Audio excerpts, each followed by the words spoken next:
가라사대 내 고향과 친척을 떠나 내가 내게 보일 땅으로 가라 하시니. 아멘. 창세기 12장 1절 말씀. 여호와께서 아브라함에게 이르시되 너는 너희 본토 친척 아비집을 떠나 내가 내게 지시할 땅으로 가라. 아멘. 자, 오늘 사도행전 7장 3절과 창세기 12장 1절 말씀을 통해서 떠나라 라는 제목으로 같이 은혜를 나누고자 합니다. 하나님께서 아브라함에게 많은 명령을 내렸는데 그 중에 첫 번째 명령이 떠나라, 이 명령인 것입니다. 이 믿음의 조상 아브라함의 신앙의 노정을 보면은 우리에게 가장 귀하게 전달해주는 귀한 단어가 있습니다. 그것이 무엇인가 하면은 순종이라는 단어인 것입니다. 사도행전 7장 2절과 3절 말씀에 하나님의 첫 번째 부름, 메소포타미아 지역에 있을 때 갈대아우르죠.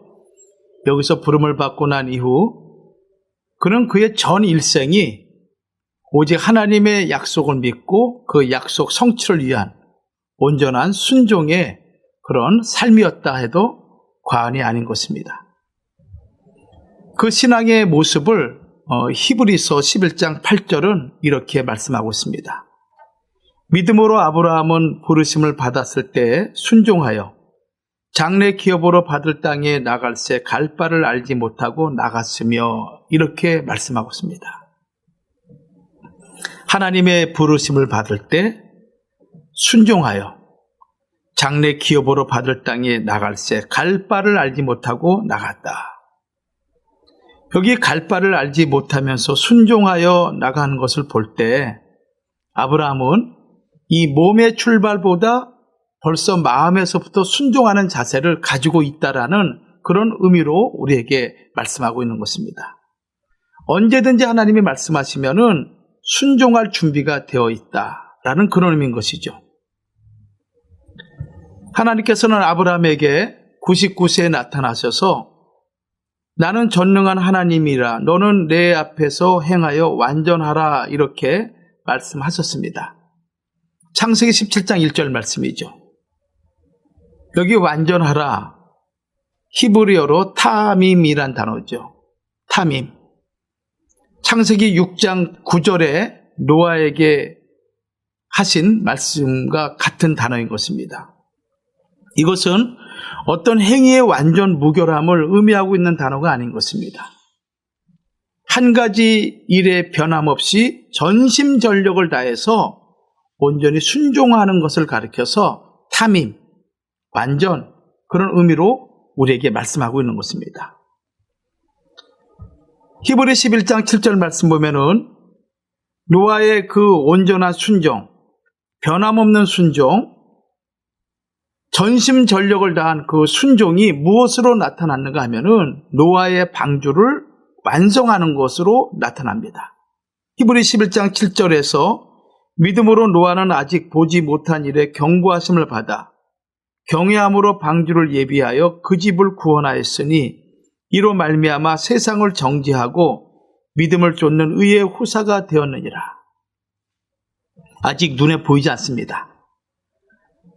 홍수가 난다라는 말씀은 들었지만은 그 홍수가 지금 눈앞에 벌어지고 있는 일이 아니죠.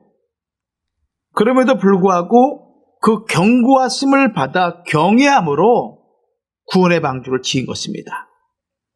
이것이 하나님의 명령을 받는 신앙인의 자세, 그 명령을 받는 그 순간 내 눈에 보이지 않고 내 앞에 그 사건이 일어나고 있지 않지만은 그 말씀을 순수하게 100% 온전히 믿고 그 일을 행하는 신앙의 모습, 그걸 가리켜서 완전 타밈, 이렇게 말씀하고 있는 것이죠.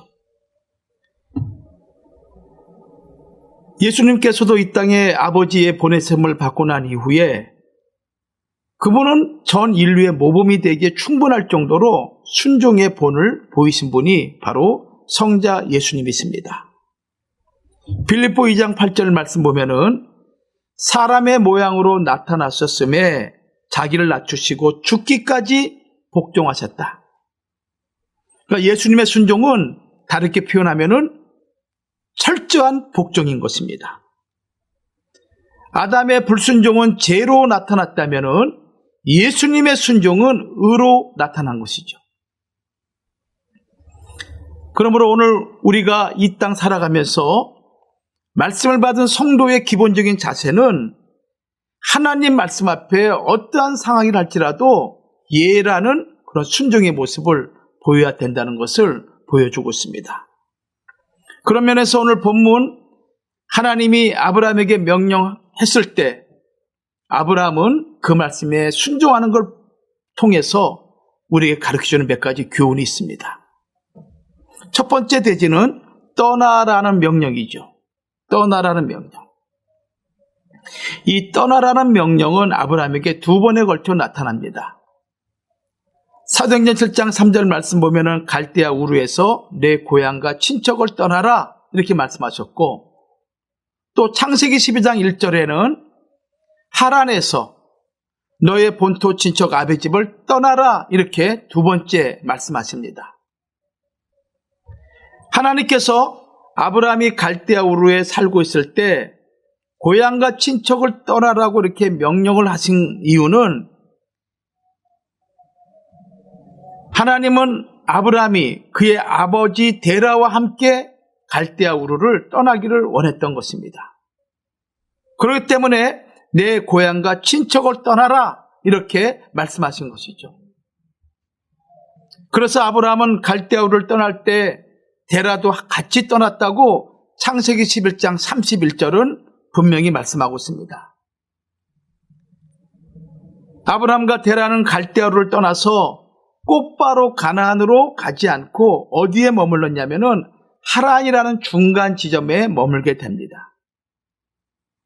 창세기 11장 31절 말씀 보면은 데라가 그들 아브라함과 하란의 아들 그 손자 롯과 그 자부 아브라함의 아내 사레를 데리고 갈대아 우르에서 떠나 가나안 땅으로 가고자 하더니 하란에 이르러 거기 거하였으며, 창세기 11장 31절 말씀이죠. 그러나 하나님께서 원하시는 목적지는 어디겠습니까? 가나안 땅이죠. 그래서 아브라함 75세에 하란에서 하나님은 다시 아브라함에게 명령을 합니다. 너희 본토 친척 아비집을 떠나 내가 내게 지시할 땅으로 가라. 두 번째 명령을 한 것이죠. 여기서 하나님께서는 본토라는 넓은 지역에서, 그리고 친척이라는 중간 영역에서, 마지막으로 아비집이라는 가장 작은 영역으로 아브라함이 떠나야 할 것을 점점 구체적으로 말씀하고 계신 것입니다. 우리가 이 땅 살아가는 가운데 있어서 사람이라면은 자기 생활을 보장해주는 본토, 친척, 아비집을 떠나지 않기를 원하고 있지 않겠습니까?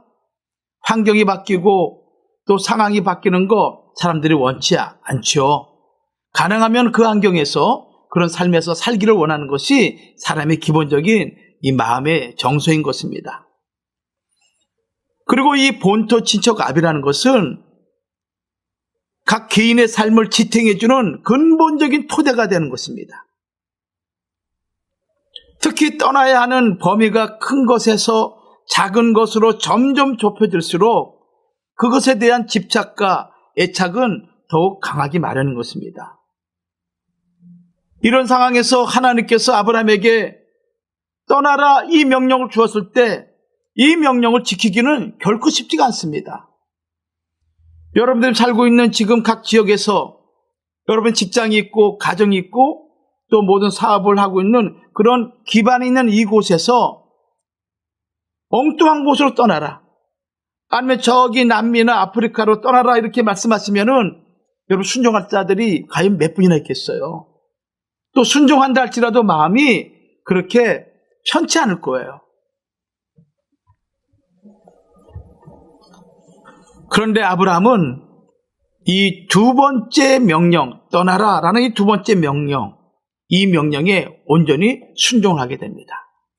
다시 말씀드리면은 이 동네에서 저 동네로 이사가는 정도가 아니죠. 다른 나라로 이민 가는 그런 정도가 아닌 것입니다.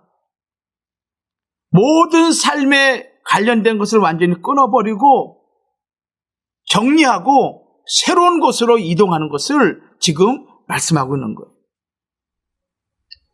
자, 그러면은 하나님께서 왜 아브라함에게 떠나라고 명령을 했을까?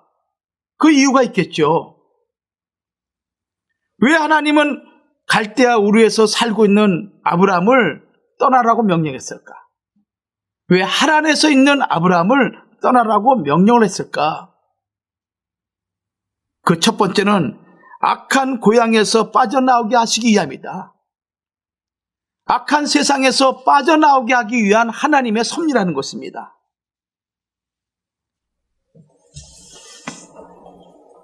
이 갈대아 우르는 우상을 숭배하는 그런 도시죠. 이방 도시죠. 그래서 미드라시에 보면은 그의 아버지 데라는 이 갈대아 우르에서 우상을 만들어 생계를 유지하던 사람이라고 말하고 있습니다. 여호수아 24장 2절 말씀 보면은 여호수아가 모든 백성에게 이르되 이스라엘 하나님 여호와의 말씀에 옛적에 너희 조상들 곧 아브라함의 아비 나홀의 아비 데라가 강 저편에 거하여 다른 신들을 섬겼으나, 즉 아브라함의 아버지 데라가 강 저편이라고 하면 갈대아 우르를 얘기하고 있죠. 유프라데스 강 저편에 있는 그 갈대아 우르에서 우상을 섬기고 그리고 우상 장사를 하는 그런 사람이었다라고 말씀하고 있는 거예요. 그래서 하나님은 아브라함을 그 악한 세상에서 빠져나오게 하기 위해서 아브라함을 떠나라 명령하신 거예요. 여러분, 종말에 살아가는 성도들에게도 하나님은 분명히 말씀하십니다. 계시록 18장 4절 말씀 보면은 하늘에서 다른 음성이 나서 가로되 내 백성아 거기서 나와 죄에 참여하지 말고 그 받을 재앙들을 받지 말라, 이렇게 분명히 말씀하고 있습니다. 영적 바벨론과 같은 이 세상에서 머물러 있지 말라는 것입니다. 나오라는 거예요. 그 죄에 동참하지 말라는 거예요. 그리고 그 죄로 말미암아 일어날 하나님의 진노의 재앙을 받지 말라고 말씀하시는 거예요. 그래서 떠나라, 이 말씀하신 것이죠. 두 번째로 떠나라는 이유는 뭐냐면은 하나님이 약속하신 가나안 땅 가게 하시기 위함인 거예요. 성도 여러분, 왜 하나님이 여러분들에게 세상에 집착하지 말고 세상에 머물지 말고 세상에 있는 것들에 연연해하지 말라는 이유는 뭐냐면은 그거와 비교할 수 없는 놀라운 하나님의 영광의 세계가 준비되어 있기 때문에 하나님께서 떠나라 말씀한 거예요. 우리 육신의 소욕에, 육체의 정욕에, 육신의 생각에 사로잡히지 말고 위의 것을 사모하고 하나님의 것을 사모하고 은혜를 사모하라는 이유는 그 놀라운 은혜를 통해서 여러분에게 준비한 것이 너무나 크고 너무나 귀하고 너무나 아름답기 때문에 우리 하나님이 떠나라 말씀하시는 거예요. 하나님께서 가나안 땅을 가리켜서 뭐라고 말씀하십니까? 사도행전 7장 3절은 내가 내게 보일 땅이라 이렇게 말씀하고 있죠. 또 창세기 12장 1절은 내가 내게 지시할 땅이다 이렇게 말씀하고 있습니다. 그 땅은 하나님이 친히 다스리는 땅이요, 그리고 하나님께서 아브라함을 통해서 하나님의 나라를 세우고자 하시는 원대한 목적을 가지고 계시기 때문에 가나안 땅으로 가라 이렇게 명령하시는 거예요. 세 번째는 메시아가 오시는 길을 마련하시기 위해서 떠나라고 말씀하신 거예요. 창세기 3장 15절 말씀을 원시복음이라고 그러죠. 이 원시복음은 메시아가 오실 것을 예언한 최초의 복음인 거예요. 근데 이 메시아가 오시는 이 길을 누군가가 이 일을 성취시키기 위해서 그 일을 해야 되는데 그 일을 하기 위해서 하나님께서 아브라함을 택하신 거예요.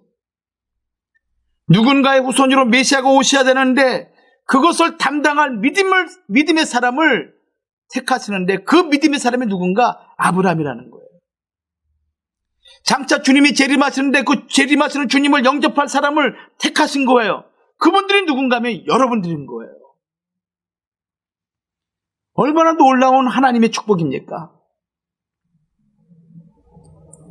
하늘에서 마지막 하나님의 나팔 소리가 울려 퍼지는 그날, 우리의 이름을 일일이 부를 때마다 하나님께서 우리를 영육간에 변화시켜 주시는 거예요. 공중으로 끄집어 올리시는 거예요. 주님을 영접하시는 거예요. 거기에 주인공 삼기 위해서 여러분들을 하나님께서 일일이 이름을 거명해서 불러서 주의 제단에, 주의 몸된 교회에 나오게 하시는 거예요. 여러분, 이 사실을 믿으시기 바랍니다. 이 말씀은 하나님 말씀이에요. 메시아가 오시는 그 길을 이루기 위한 첫 번째 발판으로 누구를 선택했느냐? 아브라함을 선택하시고, 그래서 우상의 땅에서 불러내신 거예요.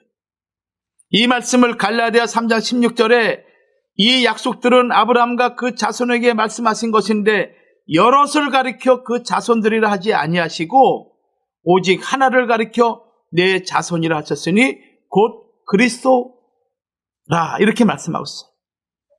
곧 그리스도라, 이렇게 말씀하고 있는 것이죠. 두 번째 대지는 내가 지시할 땅으로 가라. 자, 첫 번째 대지는 떠나라 말씀하셨죠. 두 번째는 내가 지시할 땅으로 가라, 이 말씀하신 거예요. 창세기 12장 1절 말씀 보면은 내가 내게 지시할 땅으로 가라, 이렇게 말씀하셨죠. 내가 지시할 땅으로 가라는 이 의미는 어떤 의미일까? 자, 이 땅은 보여주신 땅이 아닌 것입니다. 아브라함은 아직 보지 못했어요. 보여주실 땅이라고 말씀하고 있죠. 보여주실 땅으로 나가는 아브라함의 마음이 얼마나 막막하고 답답했겠습니까? 동쪽으로 가야 될지 서쪽으로 가야 될지 그 길이 먼지 가까운지도 알지 못하는 상황이었어요. 그 길을 가는 동안 험한 길을 가는 것인지 쉬운 길을 가는 것인지 전혀 알지 못한 상태에서 하나님 말씀만 붙잡고 순종하면서 간 거예요. 이게 아브라함의 믿음이었어요. 이런 아브라함의 모습을 창세기 12장 4절에는 이렇게 말씀하고 있습니다. 여호와의 말씀을 쫓아갔다라고 말씀하고 있죠.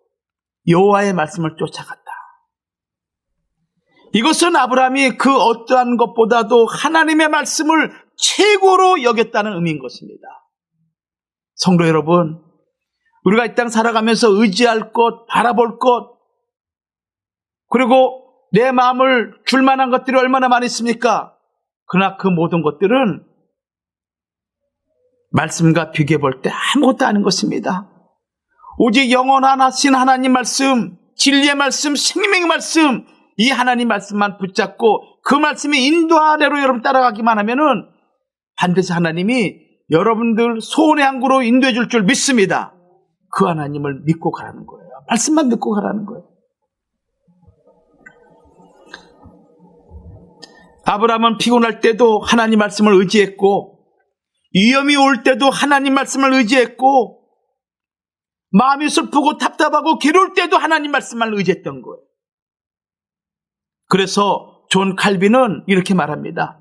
신앙이란 무엇이냐? 눈을 감고 귀를 기울이는 것이다. 신앙이란 무엇이냐? 눈을 감고 귀를 기울이는 것이다. 하나님 말씀에 집중하는 거예요. 광야길을 걷는 신앙인의 자세를 말하고 있는 것이죠. 광야길을 걸을 때 눈에 보이는 것이 무엇입니까? 막막하고 적막하고 황폐한 땅만 보이죠. 그러나 눈을 감고 귀를 기울이면은 세미하게 들려오는 하나님의 음성이 있어요. 그 음성을 붙잡고 가는 거예요. 이 세상에 광야를 걷는 것과 같은 거잖아요. 그래서 교회를 광야교회라 그러는 거예요. 보이는 것마다 우리의 육신을 유혹하는 것들이 얼마나 많은지 몰라요.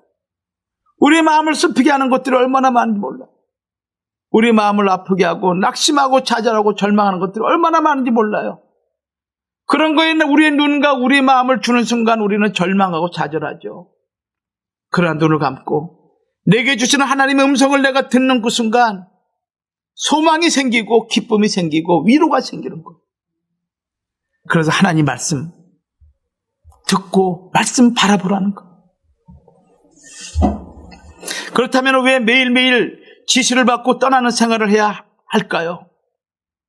왜 우리가 매일매일 지시를 받고 떠나는 생활을 해야 되는가? 여러분들이 매일매일 기도하는 것이 하나님의 음성을 듣는 거예요.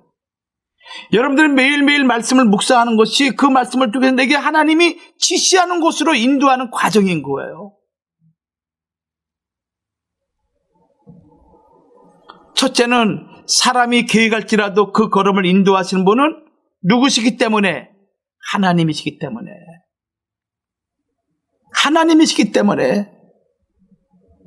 잠언 16장 9절에서 사람이 마음으로 자기 길을 계획할지라도 그 걸음을 인도하시는 자는 여호와시니라. 내가 앞으로 이렇게 할 거야.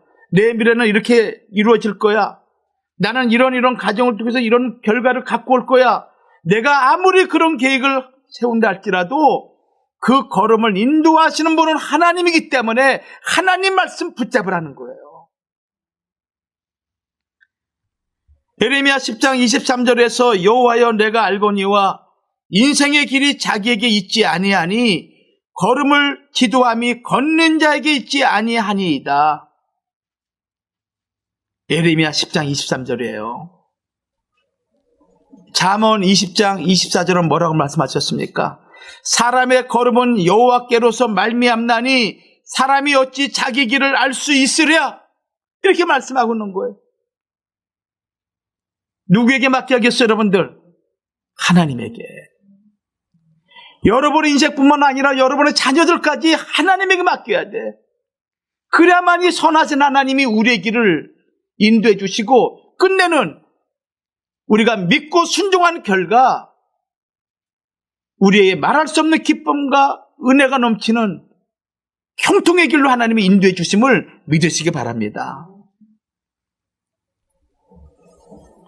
그래서 잠언 3장 5절과 6절 말씀 보면은 너는 마음을 다하여 여호와를 의뢰하고 내 명철을 의지하지 말라. 조금 알고 있는 지식으로, 조금 알고 있는 세상적인 그런 경험으로 자기 인생을 다 아는 것이냐 얘기하지 말라는 거예요. 6절에 너는 범사의 그를 인정하라. 그리하면 내 길을 지도하시리라. 범사에 먹든지 마시든지 내가 자든지 일하든지 모든 일에 하나님을 인정하라는 거예요. 그럼 하나님이 그 길을 인도해 주신다. 왜 매일매일 지시를 받아야 되느냐? 두 번째는 하나님의 인도하심은 점진적이기 때문이다. 여러분들 산에 등정할 때 갑자기 산 정상에 올라가면 얼마나 좋겠습니까? 응? 그런 능력이 있어서 그런 어떤 재능이 있어가지고 땅에서 뻘쩍 뛰어가지고 정상에 올라가면 얼마나 좋겠어요. 그러나 실제로 그런 일이 일어납니까? 어떻게 하죠? 걸음걸음 올라가는 거예요. 걸음걸음 올라가는 거예요. 하나님은 우리의 인생, 우리의 계획, 우리의 목적을 한 걸음 한 걸음 인도하시지 한꺼번에 인도하시지 않아요. 이것은 하나님께서 인생을 향한 하나님의 법칙인 거예요. 우리 교회 작잖아요. 갑자기 팡 드러나지 않아요. 서서히 점진적으로 인도하심으로 말미암아 하나님의 은혜를 경험하고 그리고 하나님의 도움으로 이렇게 이루어졌음을 고백하는 신앙의 과정을 우리에게 가르치는 거예요. 하나님께서도 우리가 전폭적으로 믿고 신뢰하고 의지하는 분량만큼 우리를 인도하신다는 거 여러분 믿으시기 바랍니다. 출애굽기 23장 30절에 보면은 하나님께서 이스라엘 백성을 가나안으로 인도하실 때 가나안 족속을 한꺼번에 쫓아내지 않으셨다고 말씀하셨어요. 출애굽기 23장 30절 말씀 보면은 내가 번성하여 그 땅을 기업으로 얻을 때까지 내가 그들을 내 앞에서 조금씩 쫓아내리라. 조금씩 쫓아내리라. 이렇게 말씀하신 거예요. 점진적으로, 점차적으로 하나님께서 넓게 해주시는 거예요. 우리의 지경도 마찬가지예요. 우리의 삶의 영역도 마찬가지예요. 내 가정의 재산도 늘어나는 것도 마찬가지예요. 조금씩 조금씩 점진적으로 월세에서 전세방으로, 전세에서 자기 집으로 점점점 커져 나가는 거예요.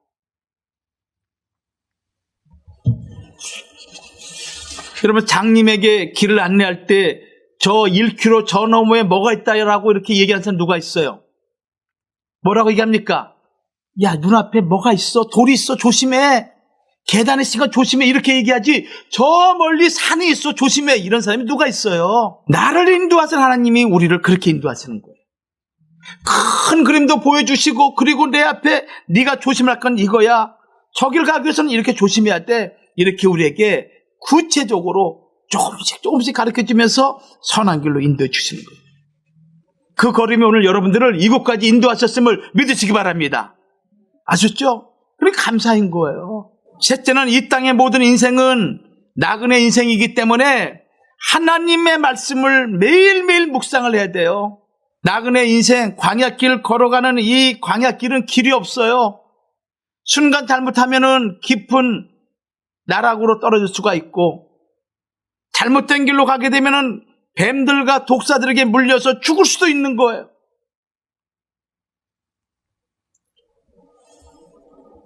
아브라함이 내 고향과 친척을 떠나 내가 내게 보일 땅으로 가라, 이 말씀과 본토 친척 아비집을 떠나 내가 내게 지시할 땅으로 가라라는 이 말씀을 쫓아 떠난 이래로 그의 삶은 어떤 삶이었느냐? 나온 바 본향을 생각하지 않고 더 나은 본향을 향해서 걸어간 거예요. 잊지 마세요, 여러분들. 여러분들은 세상에서 나온 사람들이에요. 비록 내가 세상에 살고 있지만 우리는 하늘에 있는 더 좋고 더 놀라운 본향을 향해서 걸어가는 인생인 거예요. 그러면 뒤를 돌아보지 마세요. 연연하지 마세요. 이제 한번 나온 이상 다시 그곳으로 돌아가려고 마음을 주지 말라는 거예요. 개나 돼지나 짐승이나 그렇게 돌아가지 사람은 그렇지 않은 거예요. 그래요, 안 그래요?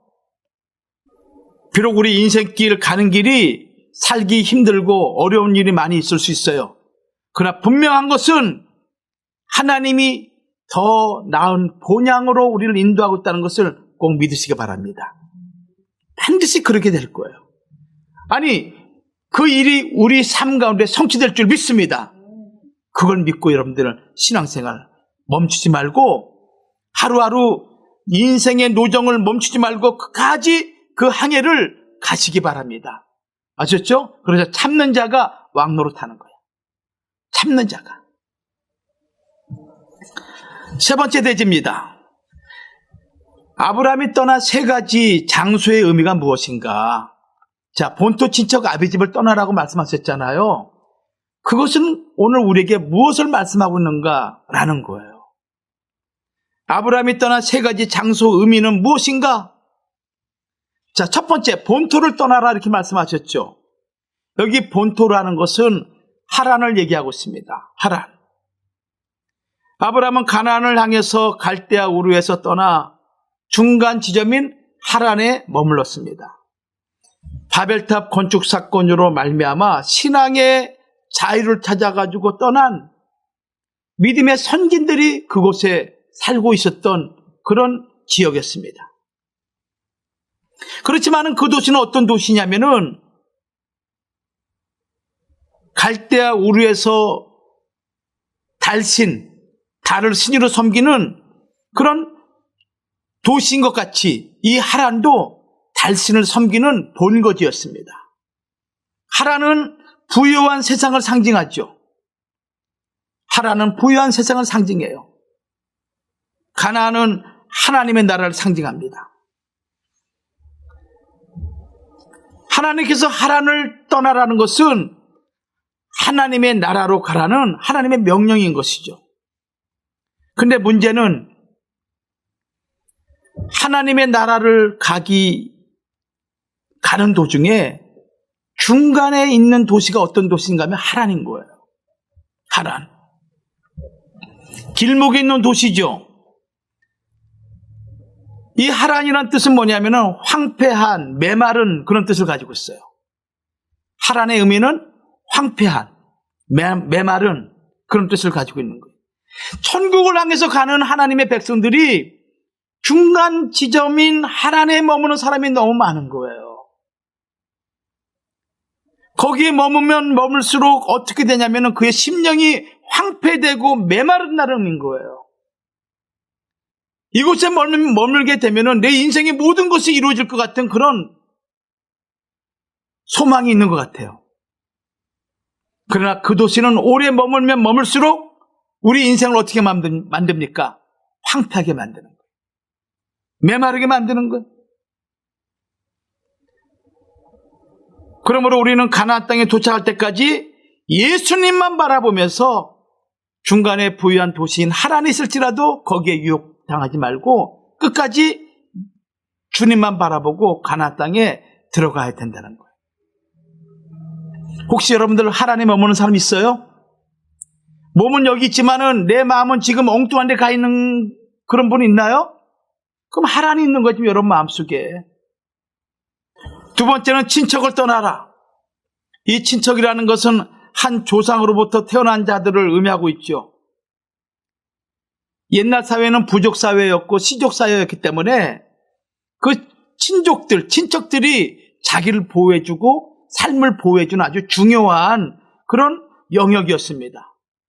그래서 친척을 떠난다는 것은 쉽지가 않아요. 요즘 젊은 친구들은 부모의 간섭이 싫고 부모가 자꾸 자기 인생에 들어올 것 같으니까 집을 떠난 친구들 얼마나 많은지 몰라요. 미국 사회 보니까 집을 떠나는 게 기본이더라고요. 안 맞으면 그냥 집을 떠나는 거야. 아브라함은 갈대우르를 떠나 하란으로 올 때 아버지 데라와 그리고 그의 아내 사라, 조카 롯과 함께 출발했죠. 떠났습니다. 창세기 11장 31절 말씀이에요. 그리고 하란에서 가나안으로 떠날 때 아버지 데라만 남겨놓고 누구를 데리고 갔습니까? 그의 아내 사라와 조카 롯을 데리고 떠났다고 창세기 11장 32절과 12장 5절은 말씀하고 있어요. 이제 하란에 남은 곳은 누구만 남게 됐습니까? 아버지 데라만 남게 되었죠.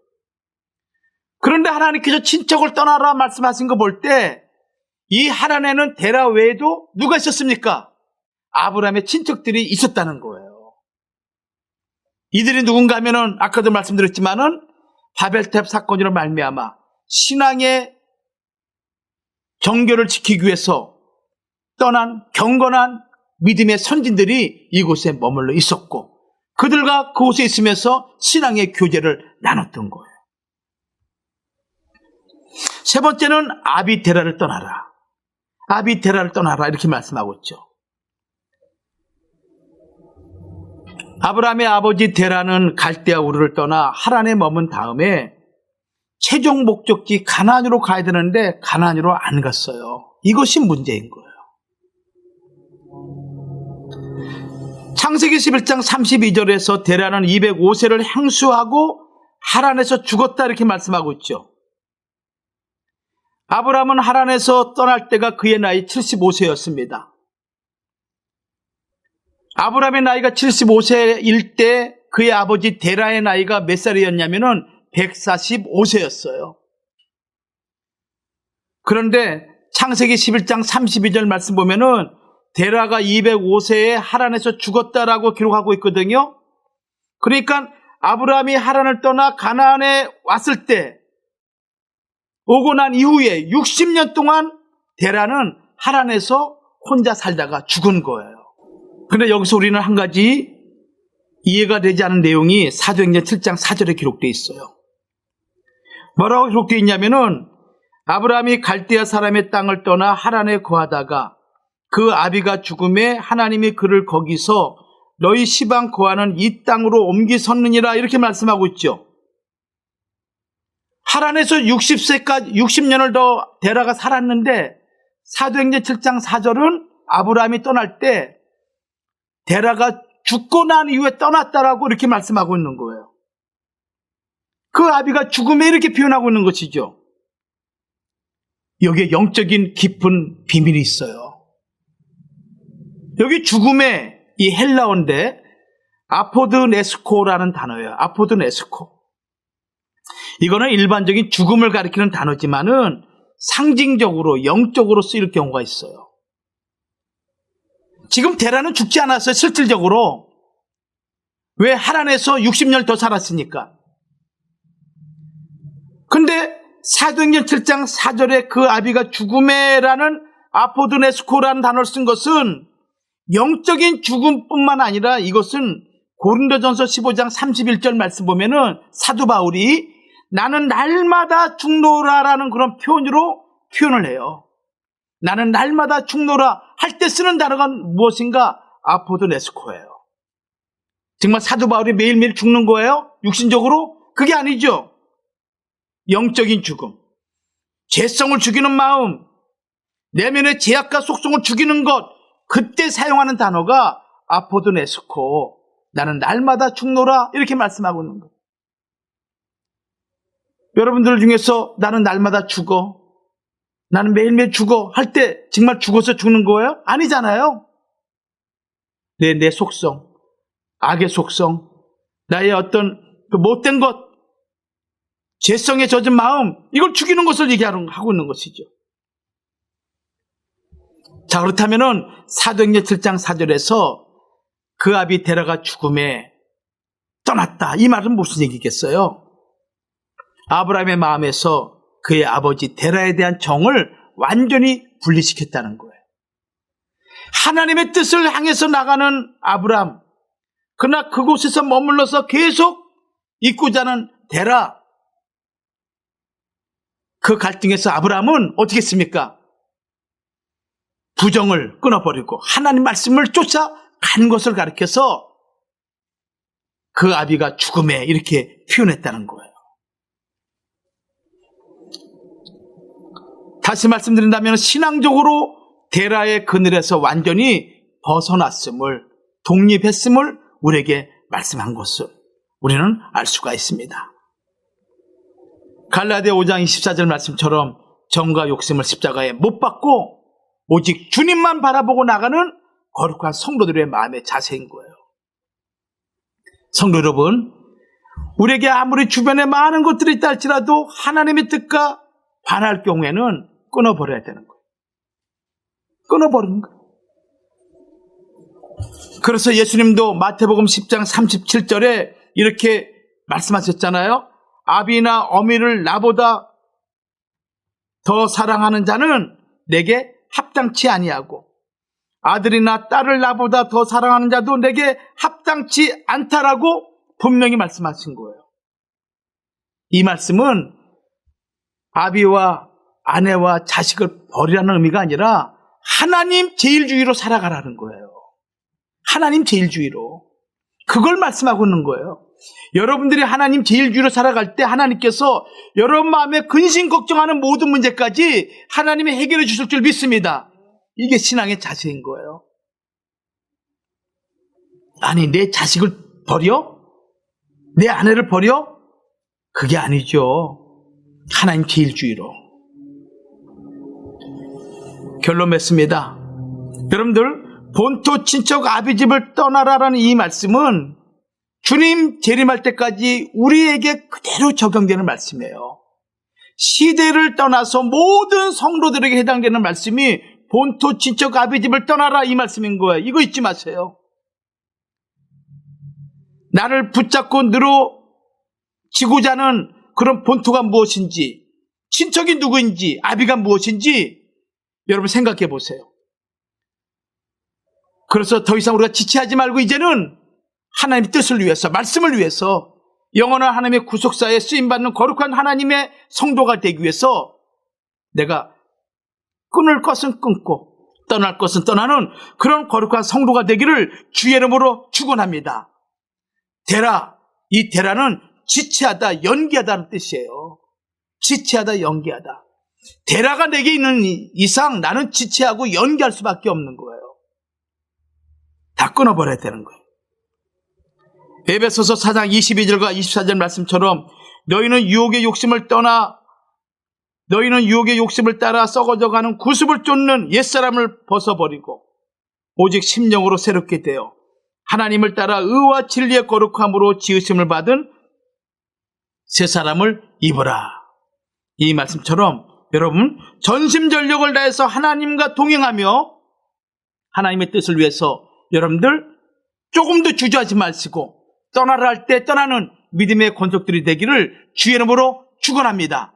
그럴 때 하나님께서 모든 걸 하나님이 회복시켜 주십니다. 저는 이 하나님 분명히 믿습니다. 여러분이 걱정하는 거, 근심하는 거, 염려하는 거, 그것이 자녀든 남편이든 아내든 하나님 다 회복시켜 주십니다.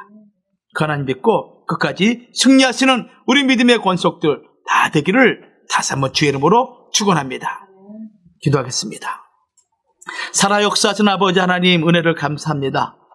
지난 한 주간 동안도 주 안에 우리를 눈동자같이 지켜주시고 주 앞에 나와 예배드리게 하신 하나님, 오늘 말씀처럼 떠나라라는 그 명령 앞에 우리가 온전하게 순종하는 믿음을 우리에게 허락하여 주시옵소서. 나를 붙잡고 있는 본토가 무엇인지, 친척이 무엇인지, 아비가 무엇인지 하나님의 뜻에 상관없는 모든 것들은 단호히 끊어버리고 오직 아브라함이 걸어갔던 말씀 붙잡고 말씀을 쫓는 그 믿음을 우리에게 허락해 주시사 하나님이 약속하신 그 약속을 성취하는 믿음의 사람들이 되도록 하나님 축복하여 주시옵소서. 자비로우신 아버지 하나님, 우리의 가정과 우리의 사업장과 우리의 모든 자녀를 하나님께 맡깁니다. 하나님만을 온전히 쫓기를 원합니다. 하나님, 내 마음의 걱정, 근심 다 아쉬움에 하나님께서 해결해 주시고 오직 나의 남은 생애만큼은 말씀만을 쫓아 살아가는 귀한 믿음의 성도가 되도록 우리의 삶을 하나님 주장하여 주시옵소서. 될 줄로 믿사옵고 예수님 이름 받들어 감사하며 기도 올리옵나이다. 아멘.